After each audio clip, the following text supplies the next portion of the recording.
आंखों ने देखा पेड़ पर लग रहे हैं फल और कदम खुद ब खुद चल दिए पेड़ की तरफ फल तोड़ने के लिए, लेकिन पैर तो फल नहीं तोड़ सकते, तो हाथ उठे खुद ब खुद और उन्होंने फल को तोड़ लिया।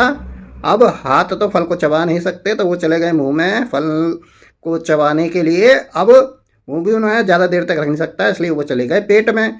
अब ये सारा घटनाक्रम देख लिया माली ने, और वो आया लठ लेकर और उसने पीठ पे मारे डंडे, और डंडे खा के पीठ बोली, हाय राम मेरा क्या कसूर। और इतना सब हुआ तो आंखों से निकले आंसू। यानी मॉरल ऑफ द स्टोरी ये है कि कर्मों का फल तो भोगना ही पड़ता है। जी हाँ, आंखों ने ही ये सब देखा था और आंखों की वजह से ये सब घटित हुआ था, और लास्ट में आंखों से ही आंसू निकले। इसलिए जीवन में हमेशा याद रखिएगा, जाने अनजाने किसी को दुख मत दीजिएगा, कष्ट मत दीजिएगा, क्योंकि कर्मों का फल यहीं भोगना पड़ता है। और गीता में भी लिखा है, कर्म किए जा फल की इच्छा मत कर ले इंसान, जैसे कर्म करेगा वैसे फल देगा भगवान। ये है गीता का ज्ञान। Thanks for watching Ajay Vani.